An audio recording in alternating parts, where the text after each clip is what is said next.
Let's tell the truth here. Most of us have spent more time than we care to admit trying to measure up. We scroll, we compare, we shrink, we tell ourselves stories about how we're falling behind, how someone else has it figured out, and how we're just not enough. But here's the thing, comparison isn't just exhausting, it disconnects us from our own story, our own truth, and our own worth. I learned that when we focus on others, on their progress, their opinions, their highlight reels, we lose sight of what we actually want. We start chasing someone else's version of success, and somewhere along the way, we forget that we were never supposed to be them. We were always supposed to be us. You are not behind, you are not too late, you are not broken, you are becoming in your own time, on your own terms, and that starts with tuning out the noise and turning inward, with asking what matters to me. Not what looks good, not what will keep people comfortable, but what feels true.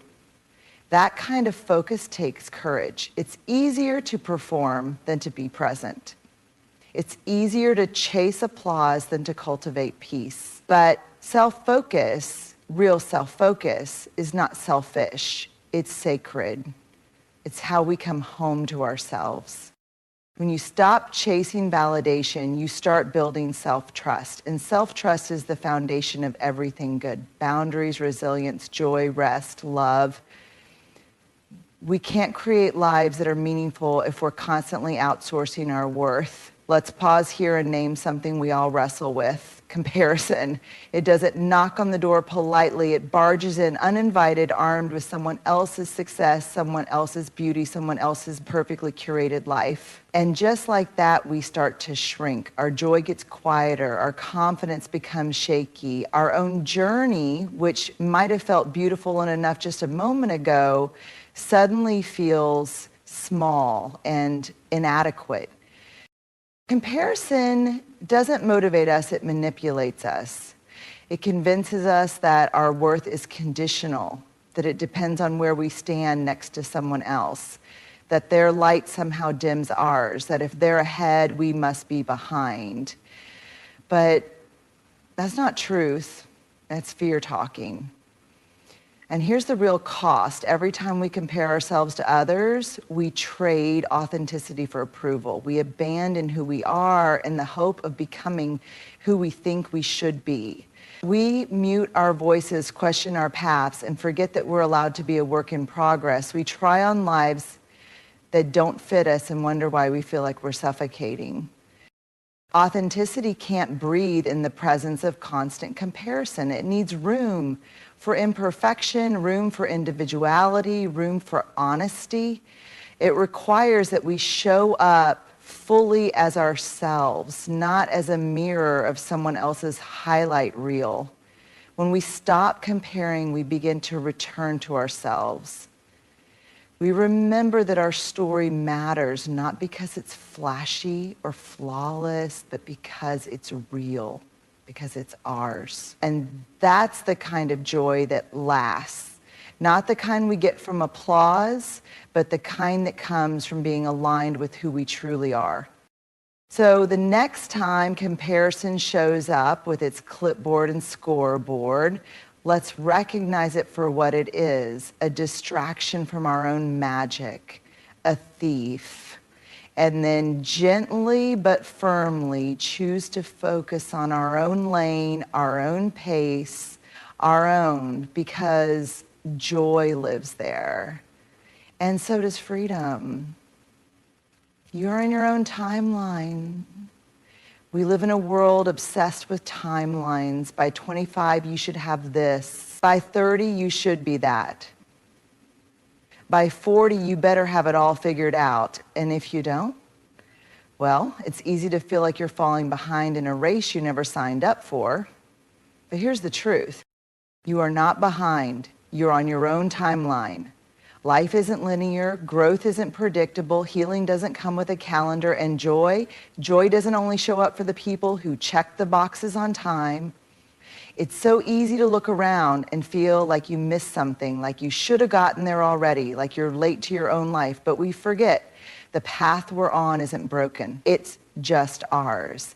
And that means it's going to look different. It's supposed to. We don't all bloom at the same time. Some of us take a little longer to trust, to heal, to figure out what matters. Some of us need detours. Some of us need to sit down for a while before we can keep walking. That doesn't mean we're failing. It means we're human. The idea of behind only exists when we measure ourselves against someone else's story. But your story, it's sacred. And it's unfolding in ways you can't always see yet. Just because it's not happening now doesn't mean it won't. And just because it doesn't look like theirs doesn't mean it's not worthy. Your timeline doesn't have to look impressive. It just has to feel honest. So take the pressure off. Let go of the noise that says you need to speed up, catch up, or grow up faster. You are not a project that needs to be completed. You're a person who's becoming. And becoming takes time. You are not behind. You are right on time for your life. And that is exactly where you're supposed to be. Validation from others is fleeting. Self-trust is lasting. Let's be honest. There's something so tempting, even addictive, about validation.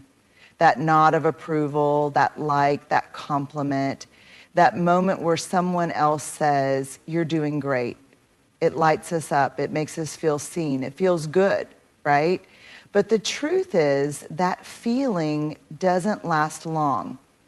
Validation is a quick hit. It lifts you for a second, then disappears. And the dangerous part is, if we're not paying attention, we start needing it to feel okay. We start outsourcing our worth. We start performing instead of living. Here's the catch. When we rely on the outside world to affirm our worth, we're building on shaky ground. The crowd is fickle. People change their minds. Applause fades. What they loved you for today, they might criticize tomorrow. And then what? If our self-worth is built on external approval, we're left constantly chasing, always needing more, never feeling enough. But self-trust, that's different. Self-trust is quiet, steady, and deeply rooted. It doesn't need a spotlight. It doesn't seek permission. It says, I know who I am and I know what I value, even when no one's clapping. Building self-trust means learning to listen to your own voice, even when it contradicts the crowd. It means standing in your truth, especially when it would be easier to blend in. It means making decisions based on alignment, not applause. It means looking inward and saying, I choose me, even when no one else does. And yes, that kind of inner trust takes time. It takes boundaries. It takes messing up and still showing up. It's built through courage and consistency, not perfection. But when you build that trust with yourself, it changes everything. Because now you're not tossed around by every opinion. You're not waiting for others to validate your worth. You're rooted in it. You're grounded, whole, free. So let them cheer or don't. Let them approve or not. That's not where your peace lives anyway. Because when you stop chasing validation and start building self-trust, you don't just find confidence, you find home in yourself. Focusing inward is not selfish, it's sacred. Somewhere along the way, many of us were taught that putting ourselves first is selfish, that taking time to check in with our hearts, to honor our boundaries, to care deeply for our own well-being is somehow self-centered. We were told that good people are always available, always giving, always showing up for others, even when it costs them their peace. But let's get honest. What kind of love are we offering the world if it's coming from a place of depletion? What kind of presence can we bring if we've been absent from our own lives? Focusing inward isn't selfish. It's sacred. It's the act of returning to yourself, of creating a space within that isn't cluttered by the noise, the expectations, or the endless demands from the outside world.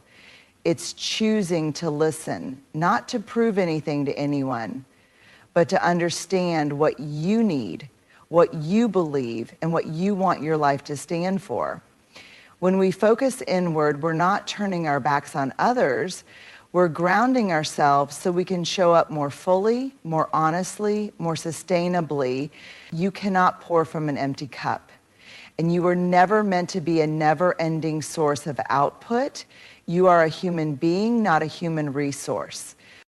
This inner focus is where clarity lives. It's where we uncover the quiet whispers of our intuition. It's where we remember what actually matters. Not what looks good, not what earns applause, but what feels aligned. And when we live from that place, our relationships deepen, our decisions sharpen, our capacity to love expands. It's not selfish to rest. It's not selfish to say no. It's not selfish to spend time healing, reflecting, creating, or simply being. That's sacred work. That's soul work. That's the kind of work that doesn't get seen on the surface, but transforms everything underneath. So if the world tells you to hustle, to prove, to keep everyone else comfortable at the expense of your own truth, pause, breathe, and come home to yourself. You are not selfish for focusing inward. You are brave, you are wise, you are tending to something whole. Let me know if you'd like the next one. Healing starts when we stop performing and start belonging to ourselves. Healing starts when we stop performing and start belonging to ourselves.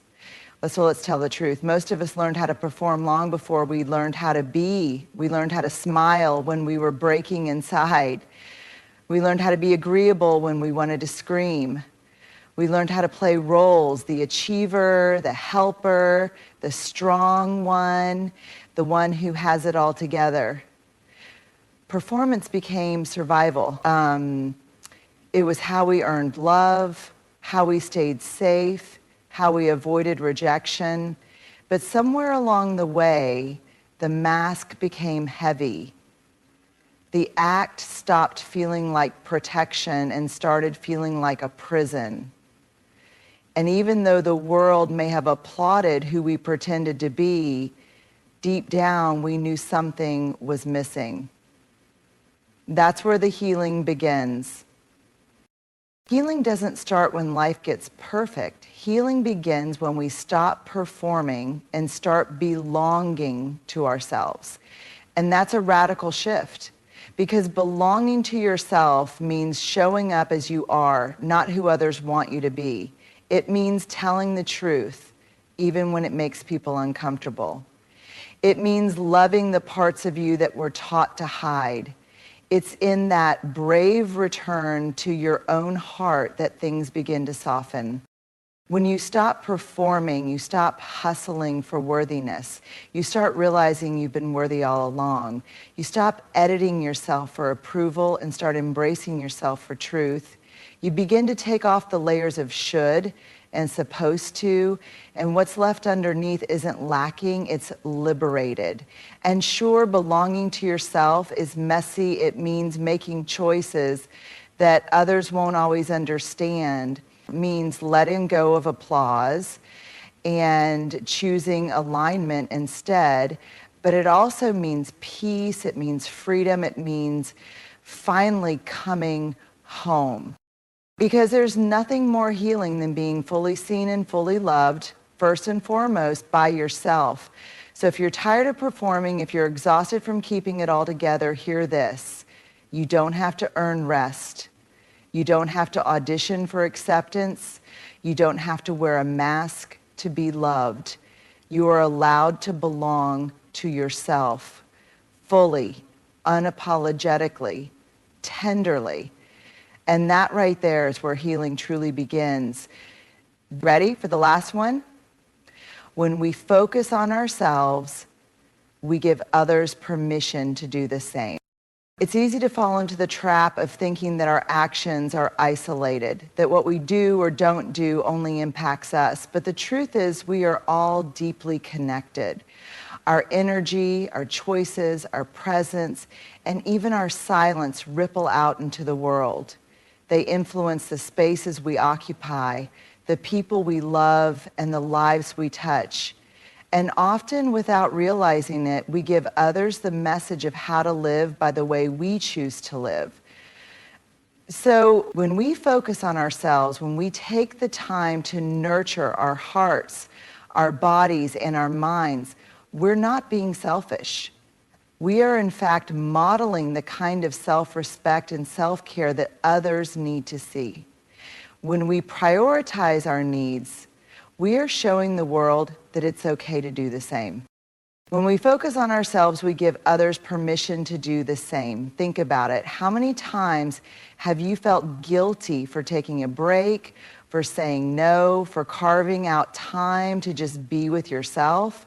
How many times have you worried that focusing on your own needs would make you appear self-centered, or worse, that it might disappoint someone else? We've all been there, living with the constant pressure of putting everyone else first. But what if, instead of depleting ourselves for the sake of others, we showed up fully for ourselves? What if we let ourselves heal, rest, grow, and take up space just for the sake of being, not because of what we can give to anyone else? When we do that, we give others permission to do the same.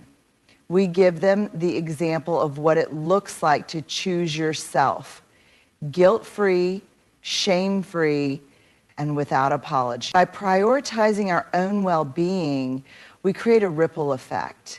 Others start to see that it's possible to stop the relentless cycle of overgiving and start focusing on what nourishes them. We open up space for vulnerability and authenticity. We invite others to take their masks off, to stop performing, and to begin living their truth.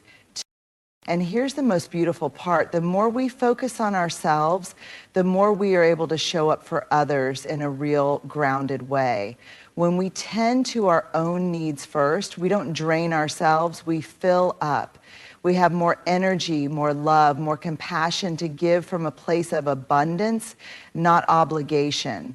By doing the deep work of self-care and self-connection, we teach others that it's okay to rest, to set boundaries, to trust their own instincts, and to choose peace over perfection. When we take the time to belong to ourselves, to honor ourselves, we are offering permission for others to do the same. We are telling them, you are worthy of this too. You are allowed to choose you. This is the kind of revolution that begins quietly, with one person choosing peace over pressure, wholeness over hustle. And as we each make that choice, we create a world where everyone is empowered to take up space, to live authentically, and to love themselves as they are without apology. So today, choose yourself. Show up for you. And when you do, know that you're not just giving yourself permission to exist fully. You're giving everyone around you permission to do the same. As we come to the end of this conversation, let's reflect on what we've uncovered. Each of us is worthy of love, peace, and authenticity, not because we fit a mold, not because we meet some external expectation, but because we are whole, complex, and uniquely ourselves. We've spent so much time trying to measure up, comparing ourselves to others, performing for approval, and shrinking to make others comfortable. But true freedom, true joy, true healing, that comes when we stop looking outside and start looking inward. When we focus on ourselves, not from a place of selfishness, but from a place of self-respect and self-love, we begin to create lives that are deeply aligned with our truth. And in doing so, we give permission to those around us to do the same. We lead by example, showing the world that it's possible to live authentically without fear of judgment and with the courage to embrace every part of who we are. Healing begins when we stop performing and start belonging to ourselves. It's in those moments of quiet, honest self-reflection that we begin to reclaim our peace, our power, and our potential. So I challenge you today, choose to focus on your own journey. Step away from the noise of comparison, the pull of external validation, and the pressure to be anything other than who you truly are. You are not behind. You are not incomplete. You are on your own timeline, and that is exactly as it should be. And in doing this work for yourself, you'll find that it's not just your own life that changes. It's the lives of everyone around you too. Because when we choose to focus inward, we give others permission to do the same. May we all find the courage to embrace ourselves fully and without apology, because when we do, we are not only healing ourselves, but we're helping to heal the world, one small, brave choice at a time. Okay,